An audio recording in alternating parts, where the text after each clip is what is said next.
Ce n'est pas un verset comme les autres, mais le plus grand verset du livre de Dieu, où Allah a rassemblé les fondements de la croyance, les piliers de l'unicité divine et les descriptions de sa majesté et de sa perfection. Lorsque le verset commence par Allah, il n'y a point de divinité en dehors de lui.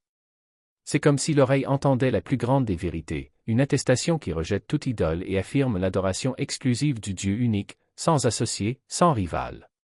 Puis viennent les noms sublimes. Le vivant, le subsistant par lui-même.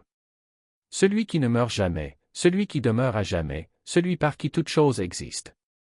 Il n'a besoin de personne, alors que toute créature a besoin de lui.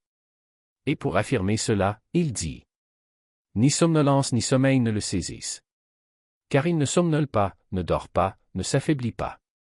Il ne se détourne jamais de ses serviteurs. Il connaît le pas discret d'une fourmi dans une nuit obscure. Le verset élève ensuite notre regard vers sa royauté. À lui appartient tout ce qui est dans les cieux et sur la terre. Tout ce que tu vois, tout ce que tu ignores, lui appartient. Il est le maître absolu, le souverain unique, nul ne partage avec lui la possession de l'univers. Et afin de clore la porte de la prétention, il déclare: qui peut intercéder auprès de lui sans sa permission?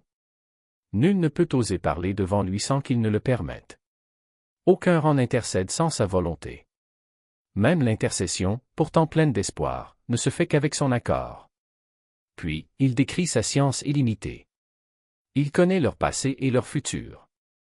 Son savoir embrasse le passé, le présent et ce qui adviendra. Il connaît ce qui fut, ce qui est, et ce qui n'a pas encore été, et comment cela serait si cela advenait. Et il met une limite à la science humaine en disant: et nul ne cerne de sa science, sauf ce qu'il veut. Notre savoir, celui des savants, des penseurs et des prophètes, n'est qu'une goutte dans un océan. Puis il nous transporte dans la majesté de l'invisible. Son trône s'étend sur les cieux et la terre. Imagine la grandeur de ce trône, le kursi, qui englobe les cieux et la terre.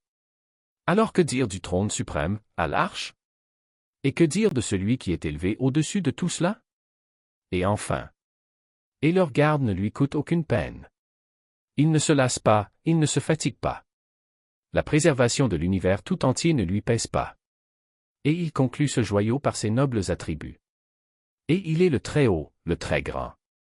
Il est élevé par son essence, exalté par ses attributs, immense par ses actes.